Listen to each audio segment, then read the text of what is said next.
বাংলাদেশের মানুষ রাজনৈতিকভাবে যাই করুক না কেন, অন্তত পক্ষে ধর্মের জায়গায় আঘাত লাগলে নিজের দলের লোকেরাও তারা সাথ দিবে না। আমি আল্লাহর বিধান যদি ভালো না লাগে, আমি আল্লাহর দেওয়া অর্থনীতি যদি ভালো না লাগে, আমি আল্লাহর দেওয়া ব্যবসা নীতি যদি ভালো না লাগে, আমি আল্লাহর দেওয়া পরিবার নীতি যদি ভালো না লাগে, আমি আল্লাহর দেওয়া রাজনীতিটা যদি ভালো না লাগে, কোনো সমস্যা নাই, কোনো সমস্যা নাই। আকাশ ও জমিন থেকে তুইও বের হয়ে যা। আকাশ ও জমিন থেকে বের হয়ে যাবেন কই? যেখানেই যাবেন সেখানেই আল্লাহর জমিন আছে না নাই?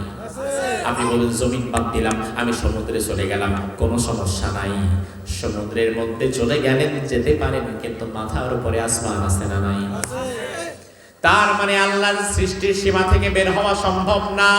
এই জন্য যদি আল্লাহর সৃষ্টির মধ্যে থাকতে হয়, তাইলে আল্লাহর আইন মেনে থাকা লাগবে, ঠিক কি না?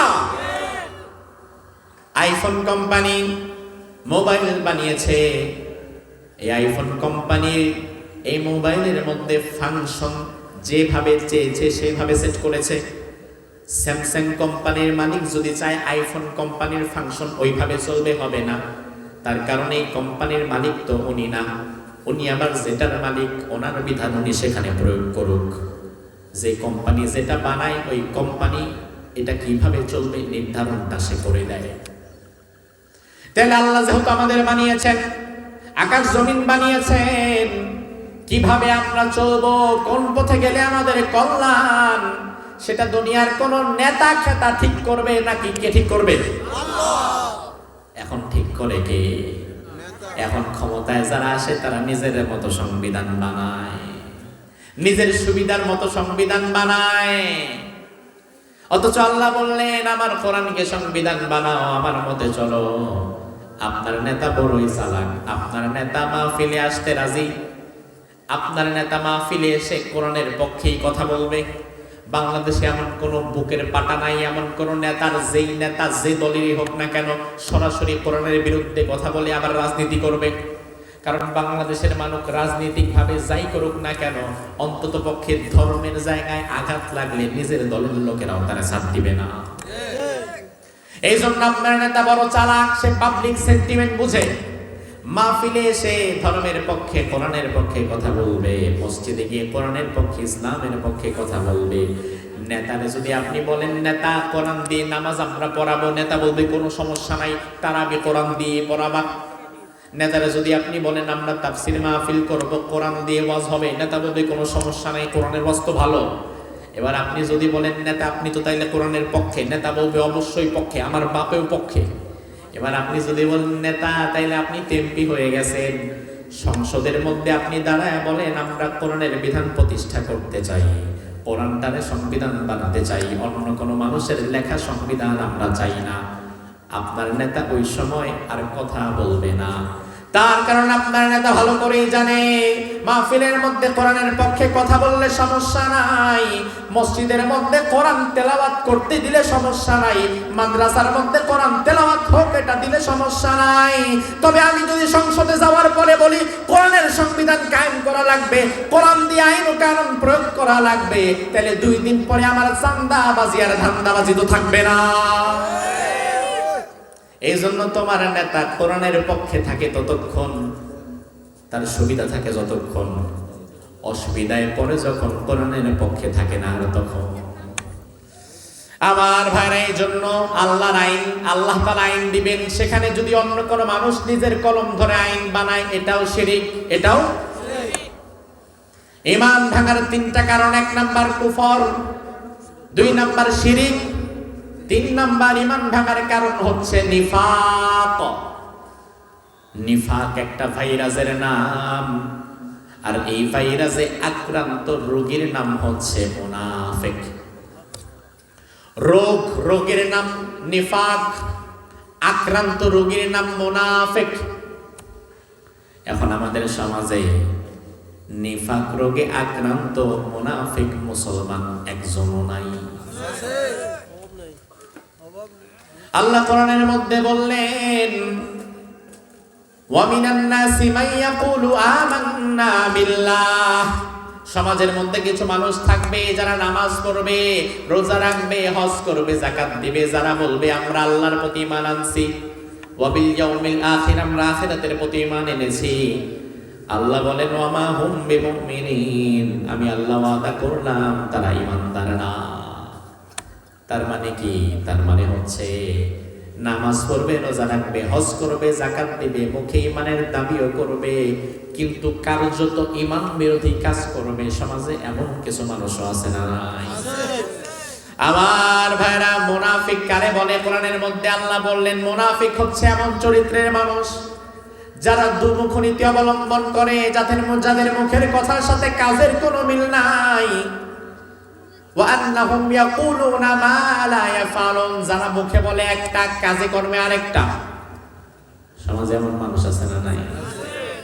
মুখে ইসলামের পক্ষে বড় বড় কথা বলে, আবার ক্ষমতায় যদি যেতে পারে তাহলে ইসলাম ওয়ালাদেরকে ধরে ধরে জেলে ভরে। মুখের সাথে যার কাজের মিল নাই, কথার সাথে যার কাজের মিল নাই, ওই ব্যক্তি মুনাফিক।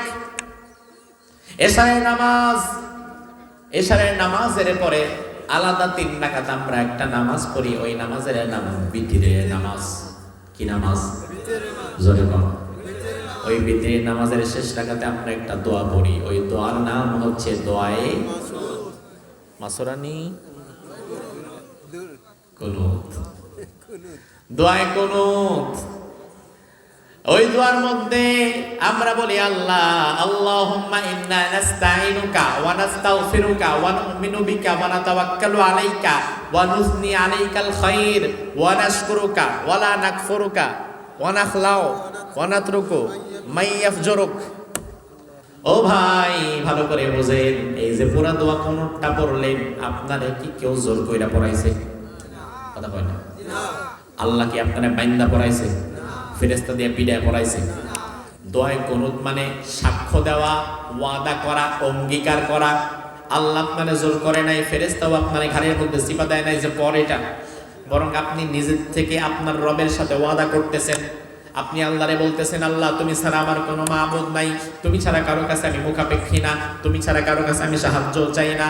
বলতে বলতে বলতে বলতে আপনি বলতেছেন আল্লাহ ওয়ানাত রুকু, আমি ছেড়ে দিলাম মাইয়াফজুরুক, যারা পাপাচারে লিপ্ত, অর্থাৎ সমাজের মধ্যে যারা পাপাচারে লিপ্ত, পাপিষ্টের দল, ওই পাপিষ্টের দলের সঙ্গ আমি পরিত্যাগ করলাম।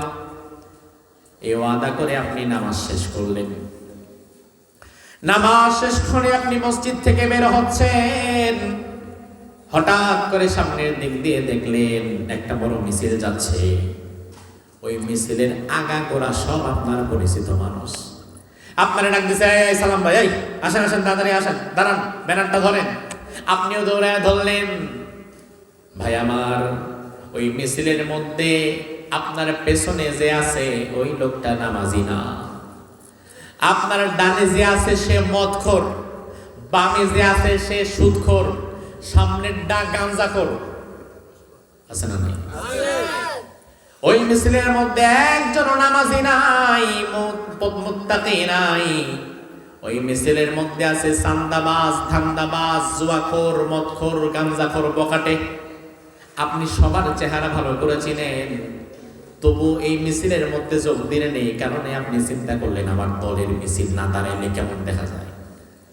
অথচ আপনি 5 মিনিট আগেই নামাজে দাঁড়ায় আল্লাহরে বলেন, আল্লাহ সমাজের মধ্যে যারা পাপাচারে লিপ্ত তাদের সাথে আমি নাই। আবার 5 মিনিট পরে নামাজ শেষ করে ওই পাপাচারীদের মধ্যে আপনি ঢুকে গেলেন। আপনার মুখের কথার সাথে আপনার কাজের কিন্তু মিল হলো না। মুখের কথার সাথে কাজের যদি মিল না হয়, সে যদি মুনাফিক হয়, তাহলে যেই হাজী সাহেব নামাজ পড়ে, আল্লাহর সাথে ওয়াদা করে আমি পাপাচারীর দিক পরিবর্তন করলাম, পাপাচারীর সঙ্গ পরিত্যাগ করলাম, আবার গিয়ে পাপাচারীর দলের মধ্যে ঢুকে যায়, ওই হাজী সাহেবও কিন্তু মুনাফিক হয়ে যায়। আমাদের সমাজে এমন ভালো মানুষ কি নাই? ব্যক্তিগতভাবে ভালো, তবে উনি এমন দল করে ওই দলের আগা গোড়া একটাও ভালো পাওয়া যায় না। আমার ভাই, আপনি হয়ে গেছেন ওই মিষ্টির মতো, যেই মিষ্টিটা চাটখিল বাজারে দোকানদারের কাছে যখন থাকে, ছানার মিষ্টি 1000 টাকা, 1200 টাকা কেজি, এমন মিষ্টিও আছে না নাই? 100 টাকা 1 পিস মিষ্টি কিনে একটা হাতে নিলেন, খাবারের জন্য টেস্ট করবেন, মুখে নেওয়ার আগে পাশের জনে ধাক্কা লেগে হাত থেকে পড়ে গেল, পরে একদম কাদার মধ্যে গিয়ে ঢুকছে ট্রেনের মধ্যে। দোকানে থাকার সময় মিষ্টির দাম ছিল পিস প্রতি 100 টাকা, এখন ড্রেনের পানিতে পড়ার পরে মিষ্টির দাম আছে কত? মসজিদে যখন আপনি ছিলেন আল্লাহর বান্দাদের কাতারের মধ্যে ছিলেন, নামাজীদের পরিবেশের মধ্যে ছিলেন, ইমানদারদের সাথে ছিলেন, ভালো নেককার মানুষের মধ্যে ছিলেন, আপনার দাম ছিল অনেক। কিন্তু আপনি যখন হারামখোরদের মিছিলের মধ্যে ঢুকে গেছেন, আপনি হয়ে গেছেন ওই মিষ্টির মতো, যে মিষ্টি চাটখিল বাজারে দোকানদারের কাছে 1000 টাকা কেজি বিক্রি হয়, বাজার থেকে বের হয়ে ডেলের মধ্যে পড়লে যেমন তার কোনো দাম নাই, আপনি মসজিদ থেকে বের হয়ে হারামখোরের কাতারে দাঁড়ানোর উপরে আল্লাহর দরবারেও আপনার কোনো দাম নাই। আপনি খুব ভালো মানুষ হতে পারেন নাই, তবে আপনার ডানে বামে সামনে পিছনে এমন কিছু মানুষ আপনি রাখছেন যারা নামাজি, পরহেজগার, টুপিওয়ালা, দাড়িওয়ালা। আপনি যদি নামাজ কমও পড়েন, আপনার চারিপাশের মানুষগুলো যদি ভালো থাকে, তাহলে এই ভালো মানুষদের সাথে চলতে চলতে আপনিও তাদের মতো ভালো হওয়ার সুযোগ আছে না নাই? আবার আপনি খুব ভালো মানুষ, 5 ওয়াক্ত নামাজ আপনি পড়েন, কিন্তু আপনার ডানে বামে সামনে পেছনে এমন কিছু বেনামাজি, সুদখোর, মদখোর, গাঁজাখোর, বিড়িখোর করে তাদের সাথে থাকতে থাকতে এক সময় নামাজও যাবে, আপনিও পরবর্তীতে গাঁজাখোর হওয়ার সম্ভাবনা আছে।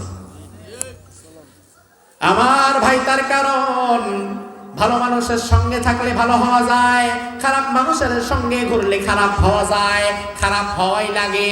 তার কারণ সঙ্গীর দোষ এবং গুণ মানুষের মধ্যে নির্ভর করে। সঙ্গী যদি ভালো হয় মানুষটা ভালো হয়, সঙ্গী যদি খারাপ হয় মানুষটাও খারাপ হয়। এই জন্য আপনাকে আল্লাহ কোরআনের মধ্যে বললেন, ইয়া আইয়ুহাল্লাযীনা আমানুত্তাকুল্লাহ, ও ঈমানদার আমি আল্লাহকে ভয় করো, ওয়া কুনু মা'আস সাদিকিন, এবং সত্যবাদী ভালো মানুষের বন্ধু হও। তোমার বন্ধু যেন ভালো মানুষ হয়, তোমার সহকারী যেন ভালো মানুষ হয়, তোমার সহপাঠী যেন ভালো মানুষ হয়, তোমার চারিপাশটা তুমি ভালো মানুষের সাথে থাকো। তাইলে তুমি যদি ব্যক্তিগতভাবে খুব একটা ভালো নাও হতে পারো, তবে তোমার সম্পর্ক যদি আল্লাহওয়ালা, ঈমানওয়ালা মুমিন বান্দাদের সাথে থাকে, ওই আল্লাহওয়ালা, ঈমানওয়ালা মুমিন বান্দাদের সাথে সাথে তুমিও কিন্তু পার পেয়ে যেতে পারো। আমার ভাই, আপনার সন্তান বিয়ে করবে, স্বর্ণ কেনা লাগবে বৌমার জন্য। বর্তমান স্বর্ণের বাজারে কি নরম না গরম? ভরি কত? 1.5 লাখের উপরে। বিয়ে করছেন অনেক আগে, বোঝা গেল জানেন না। এই কয় লাখ বিয়ে করছো? 2 লাখ টাকা স্বর্ণের বড়ি, হুজুর বিয়ে করুন কেমন?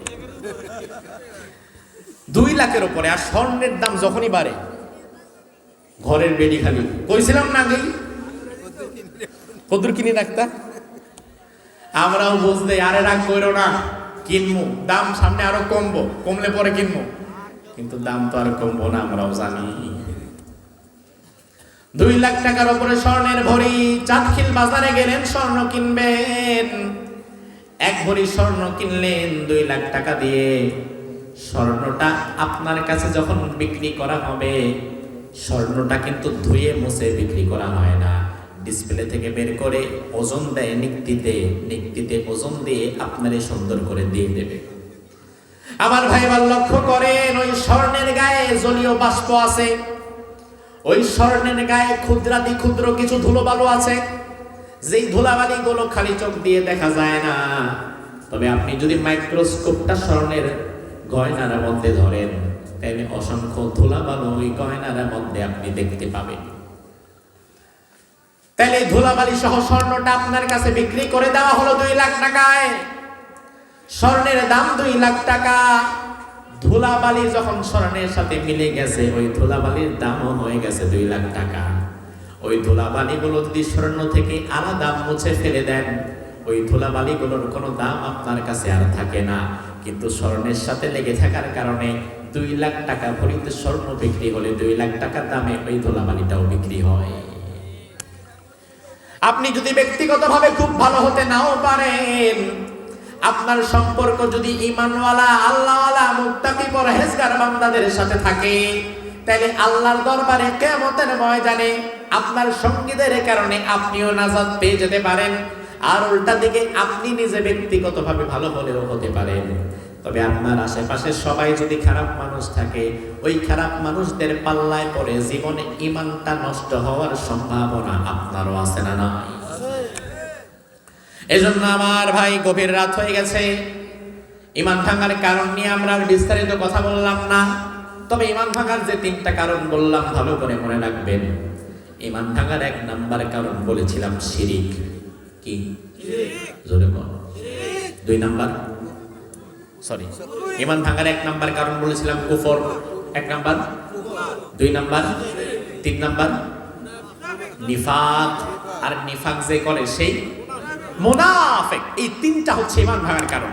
সর্বশেষ মেসেজ হচ্ছে, এই যে বাংলাদেশ 55 বছরের স্বাধীন হওয়া একটি জন্মভূমি আমাদের, দল মত নির্বিশেষে দেশটাকে আমরা ভালোবাসি। এই 55 বছরের বাংলাদেশে ক্ষমতায় যারাই গেছে, কোনো দলের বদনাম করছি না ভাই, ক্ষমতায় যারাই গেছে, আওয়ামী লীগ, বিএনপি, জাতীয় পার্টি, যারাই দেশ পরিচালনা করেছে সবাই মুসলমানই ছিল। কোনো হিন্দু কোনোদিন বাংলাদেশের প্রধানমন্ত্রী হয়েছে ইতিহাসে হয় নাই। কোন খ্রিস্টান, ইহুদি প্রধানমন্ত্রী, প্রেসিডেন্ট হয়েছে ইতিহাসে হয় নাই। কারণ 92% মুসলমানের দেশ বাংলাদেশ। রাষ্ট্রের মূল জায়গাগুলোতে মুসলমানেরাই থাকবে, এটাই স্বাভাবিক। তবে 55 বছরে মুসলমানেরা একটা ভূখণ্ড শাসন করেছে। ওই ভূখণ্ডে ইসলাম প্রতিষ্ঠা করে নাই, কোরআনের বিধান প্রতিষ্ঠা করে নাই। এর দায়ভার ওই দেশে থাকা হিন্দুদের। হ্যাঁ, হিন্দুদের। গোটা দেশে হিন্দু আছে মাত্র 5%। তার মানে দোষটা তাদেরকে দিতে পারবেন না। যদি আপনি বলেন তাইলে বোধহয় চাকমা, বারবা, রোহিঙ্গা, খ্রিস্টান, এদের এটাও পারবেন না। কারণ তাদের টোটাল জনগোষ্ঠী মিলিয়ে আছে 3%। ওদিকে 5% হিন্দু, এদিকে 3% অন্য জনগোষ্ঠী। তাহলে 5 আর 3 কত হইল? আর বাকি মুসলমান থাকে কয় পার্সেন্ট? তাহলে 92% মুসলমানের দেশ বাংলাদেশে 55 বছরেও যে কোরআনের বিধান প্রতিষ্ঠা হলো না, এর দায়ভার হিন্দুদের, বৌদ্ধদের, খ্রিস্টানদের, চাকমা, বার্মা, রোহিঙ্গাদের, নাকি মুসলমান নামক কিছু মুনাফিকের? মুসলমানদেরও না, বরং মুসলমান নামধারী মুনাফিকের। তার কারণ হচ্ছে বাংলাদেশে ইসলাম প্রতিষ্ঠা হওয়ার জন্য 92% মুসলমানের দরকার নাই। শুধুমাত্র সত্যিকার অর্থে বাংলাদেশে যদি কোনোদিন 51% মুসলমান দাঁড়িয়ে যায়, সেই দিন এদেশের সংবিধান কোরআন হয়ে যাবে। 51% যদি দাঁড়িয়ে যায়। এজন্য আমাদেরকে প্রতিজ্ঞাবদ্ধ হওয়া লাগবে, আগামীতে আমরা এমন কিছু ভালো মানুষকে নির্বাচিত করে ওই জায়গায় পাঠাতে চাই, যেই জায়গায় যাওয়ার পরে ভালো মানুষের সংখ্যা গরিষ্ঠতার ভিত্তিতে বাংলাদেশের আগামীর সংসদটা যেন কোরআনের সংসদ হয়। আল্লাহ সুবহানাহু ওয়া তাআলা যেন কবুল করে, বলেন আমিন। কোরআনের সংসদ হিসাবে আল্লাহ সুবহানাহু ওয়া তাআলা বাংলাদেশের সংসদকে যেন কবুল করে। এই দৃশ্যকে আপনারা দেখতে চান? সবাই দেখতে চান? দল মত নির্বিশেষে আগামীর সংসদকে কোরআনের সংসদ হিসাবে কারা কারা দেখতে চান? দুহাত তুলে আল্লাহকে দেখা।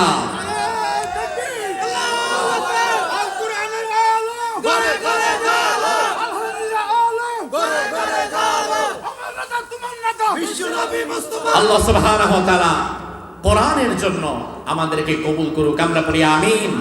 ঈমান ভাঙার কারণ থেকে সকল মুসলমানকে আল্লাহ হেফাজত করুক, আমরা বলি আমিন। হাযা মা ইনদি ওয়াল ইলমু ইনদাল্লাহ আলাইহি তাওয়াক্কালতু ওয়া ইলাইহি উনীব।